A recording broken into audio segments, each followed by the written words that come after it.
Food custard तर तुम्ही खूप वेळ खाल्लं असेल, पण या पद्धतीने अशा सोप्या पद्धतीने आणि घरच्या घरी बनवलेलं एक वेळ तरी तुम्ही ट्राय करून बघा. चला तर रेसिपीला आपण सुरुवात करूया.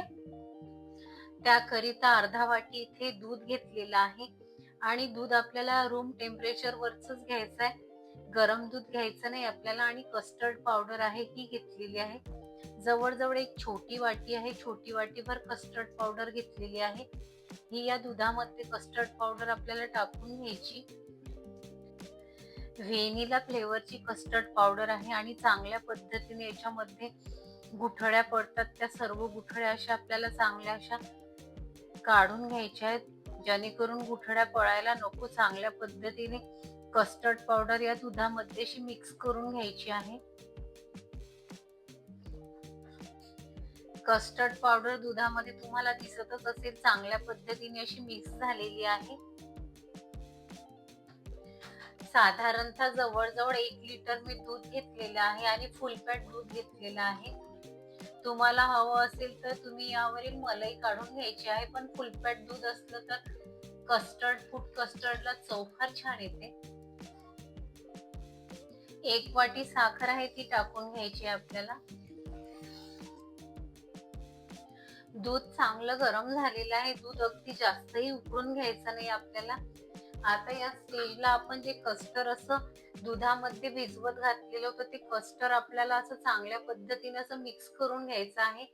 कारण या कस्टर्ड मध्ये ना कॉर्नफ्लॉवर असतो आणि ती तळाला लागते त्यामुळे. आणि तसं जर आपण यामध्ये दुधामध्ये जर टाकलं तर त्याच्या गुठळ्या होण्याची दाट शक्यता असते. त्यामुळे अशा पद्धतीने चांगलं असं मिक्स करून घ्यायचं आहे आपल्याला. एकीकडे असं फिरवत राहायचं आणि एकीकडे जी कस्टर्ड आहे ते असं हळूहळू थोडं टाकत जायचंय आपल्याला.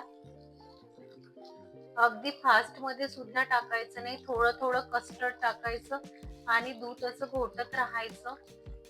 त्यामुळे गुठळ्या पडणार नाही.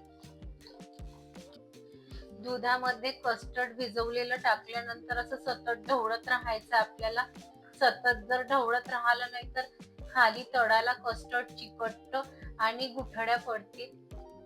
असं सतत ढवळत आपल्याला जवळ 7 ते 8 मिनिट शिजून घ्यायचं आहे. यामध्ये कस्टर्ड पावडर टाकलेली आहे, त्याचा कच्चेपणा निघायला हवा आणि चांगल्या पद्धतीने शिजायला हवी कस्टर्ड पावडर. जवळ 7 ते 8 मिनिट झालेले आहे आणि मी गॅस बंद केलेला आहे. आता ही कस्टर्ड दुधामध्ये टाकलेलं कस्टर्ड दूध आपल्याला असं थंड करून घ्यायचं आहे.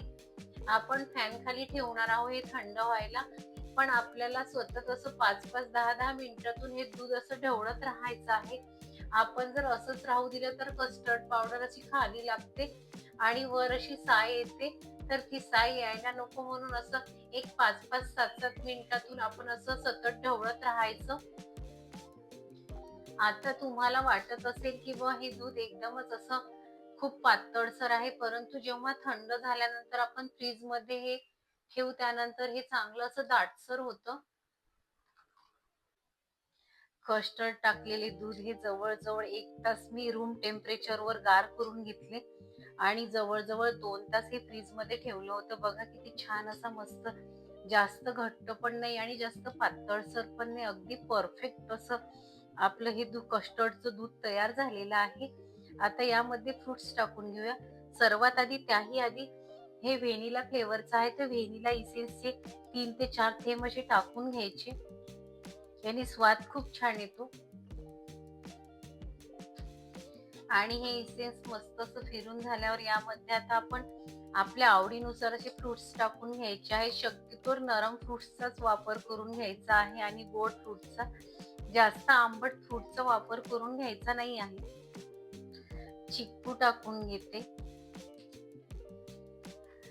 डाळिंबाचे दाणे, अंगुराचे तुकडे, केळी सोलून टाकली आणि ही सफरचंदाचे तुकडे. आजची आपली रेसिपी तुम्हाला आवडली नाही आवडली हे कमेंट्स मध्ये सांगायला मला विसरू नका. चला तर रेसिपीला लाईक, शेअर आणि सबस्क्राईब करा. नवीन रेसिपीसाठी मला कमेंट्स मध्ये नक्की सांगा तुम्हाला नेक्स्ट रेसिपी कुठली हवी तर.